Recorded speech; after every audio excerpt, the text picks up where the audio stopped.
It was move-in day at the university, the first chapter of what I hoped would be an exciting journey through my college years. I, David, was buzzing with a mix of nerves and excitement as I dragged my suitcases into my assigned dorm room, eager to meet my roommate and perhaps my first college friend. But the moment I stepped into the room and met James, my heart sank a little. There was something immediately off about him. His greeting was a tad too intense, his smile a little too forced. But I brushed it off as social awkwardness. After all, weren't we all a bit awkward on the first day? The first few days were a blur of orientation events and trying to settle into a new routine. James, however, didn't seem interested in any of that. He spent most of his time in the room, often just staring at his computer screen or at me, which was unsettling. I tried to make conversation, to break the ice, but our interactions always felt strained, like he was holding something back.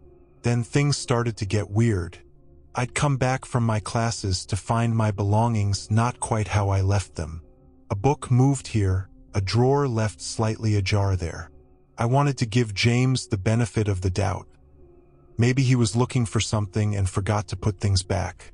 But when I found my personal diary out of place, that theory crumbled. I confronted him, and his response was a cold denial, his eyes avoiding mine. It was clear. My privacy meant nothing to him. Feeling increasingly uncomfortable, I requested a room change. The process was quicker than I expected, and within days, I was moving my stuff into a new room, far from James. I thought that was the end of it, but I was wrong. The scariest part came 2 nights later. I was jolted awake by a soft, persistent sound at my door, groggy and disoriented. I first thought it was someone trying to deliver a late-night pizza to the wrong room. But as I gained full consciousness, a chilling realization washed over me. The sound was of a key trying to turn in the lock, a key that didn't fit. I tiptoed to the door and peered through the peephole. My blood froze. It was James, his face contorted in frustration as he tried to unlock my door. Panic surged through me. How did he find my new room? What did he want? I didn't wait to find out. I grabbed my phone and called campus security, my hands shaking so badly I could barely dial the number. They arrived within minutes, but it felt like hours. James tried to flee when he saw them, but it was too late. They caught him, and as they handcuffed him, our eyes met. His were filled with an emotion I couldn't quite place. Anger, obsession, desperation? After campus security detained him, I couldn't help but run to the window, watching as he was taken away. The look we exchanged was a whirlwind of despair and a chilling silence that made me shiver. I knew, in that moment, that there was much more behind James's obsession than I could have imagined. In the following days, an investigation revealed that James had a history of obsessive behavior and psychological disturbances. However, what shocked me the most was the discovery of detailed notes about me that he had hidden under his bed. They were meticulous observations not just about my schedules and routines, but also about my hobbies, the people I talked to, and even my thoughts and feelings, distortedly inferred from snippets of conversations or facial expressions. This discovery left me stunned and intensely paranoid, making me question every shadow and every glance around me. The university offered psychological support, but the feeling of having my privacy and mental security violated took a while to dissipate. James was suspended and faced the possibility of expulsion, as well as legal charges, but the damage was done.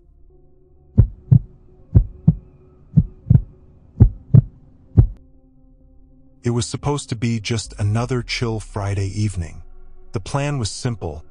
Alex, Jordan, and I would escape the monotonous rhythm of university life by retreating to our secret spot, a secluded clearing by the lake, hidden within the campus's sprawling nature preserve. This place was our escape, a slice of tranquility far removed from the ever-watchful eyes of campus security and the unspoken pressures of social spaces. As the sun dipped below the horizon, painting the sky in shades of pink and orange, we made our way through the familiar, yet barely trodden path that led to our clandestine retreat.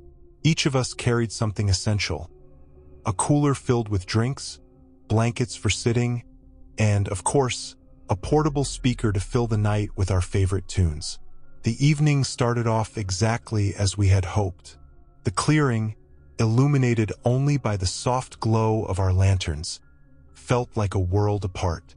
Surrounded by the gentle lapping of lake waters and the rustling of leaves, we found ourselves enveloped in laughter and the kind of conversations that only seemed to happen away from the glare of public scrutiny. However, as night crept upon us, an unsettling feeling began to weave its way through the fabric of our jovial mood. It started with the faintest of noises, twigs snapping somewhere behind the veil of darkness that surrounded us. We laughed it off, attributing it to animals or perhaps the natural settling of the woods. But the sounds persisted, growing closer, more deliberate. The once comforting rustle of leaves now felt like whispered threats, sending a chill down my spine.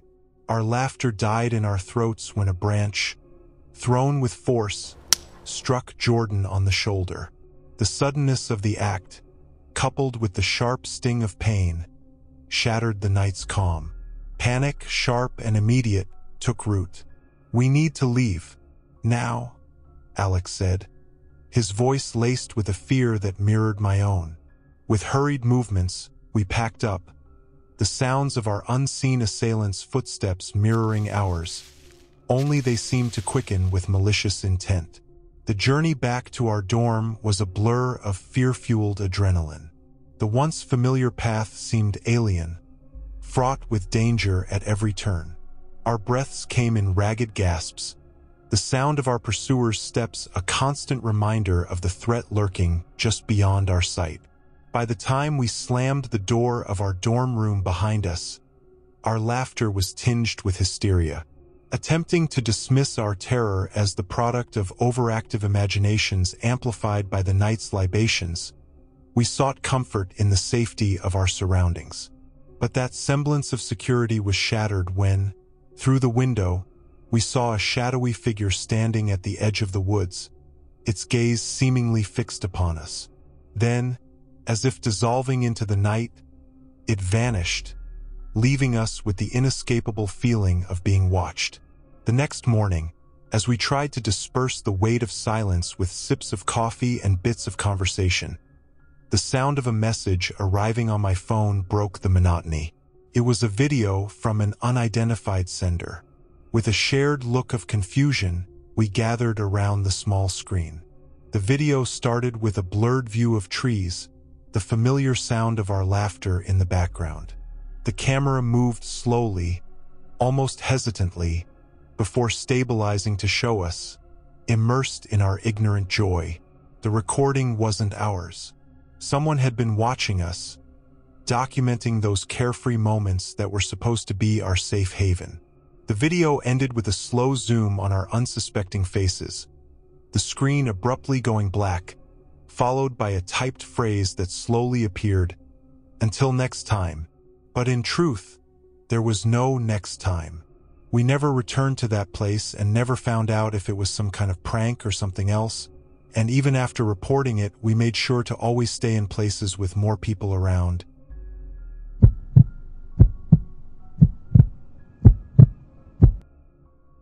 It was the kind of beginning everyone warns you about, but you never really believe will happen to you. My first week at the University of Michigan was a blur of orientations, new faces, and the thrill of finally tasting that sweet freedom college was supposed to offer. My roommate, Alex, a lanky guy with an eager grin and an energy level that matched a toddler on a sugar rush, was the polar opposite of me. Where I was content with a quiet night in, he thrived in the loud, chaotic world of social gatherings. It was his ambition to rush for a fraternity that dragged me into the story I'm about to tell. Alex had compiled a list of fraternities to visit, and despite my reservations, I found myself agreeing to accompany him on his quest for brotherhood. "It'll be fun, trust me," he'd said, his enthusiasm infectious. So, on a Thursday evening, with the first week of classes barely behind us, we set out to explore the Greek life on campus. Our journey eventually led us to a party at a house far from the pristine lawns and grand facades of the top-tier fraternities, in a forgotten corner of a deteriorating downtown area. The house, if it could still be called that, was a decrepit structure that seemed to sag under the weight of its own despair. Its once white paint was peeling off in large chunks, and the dim lights from inside barely pierced the darkness of the street. The sound of music, muffled and distant, did little to dispel the unease that settled in my stomach as we approached. Inside, the atmosphere was as unwelcoming as the exterior suggested. The crowd was an eclectic mix of individuals who didn't seem too interested in socializing, each person more aloof and detached than the last. Despite Alex's enthusiasm, I couldn't shake off the feeling of not belonging. I stuck close to him as we navigated through the throng of people, the air thick with the scent of cheap beer and sweat. As the night wore on, my initial discomfort grew into a pressing sense of dread. It was then that we were approached by a guy who seemed to be in his late 20s, far older than the typical college student. He was overly friendly, insistent on us trying a special drink from a tiny, unlabeled bottle he produced from his pocket. Despite our refusals, he wouldn't take no for an answer, and under his persistent gaze, I found myself acquiescing. The liquid burned as it went down, leaving a bitter aftertaste. The next thing I knew, my consciousness was slipping away, the world around me blurring into darkness. When I came to, the absence of light was the first thing I noticed. Panic set in as I realized I was lying on a cold, hard floor, the air musty and stale. My head throbbed with a painful intensity, and my thoughts were foggy, struggling to piece together how I ended up in this situation. As my eyes adjusted, I could make out the vague shapes of furniture in the room. A closet door was slightly ajar, and it was then I heard it. A soft, rustling sound, like plastic being moved. My heart raced, every instinct screaming at me to flee.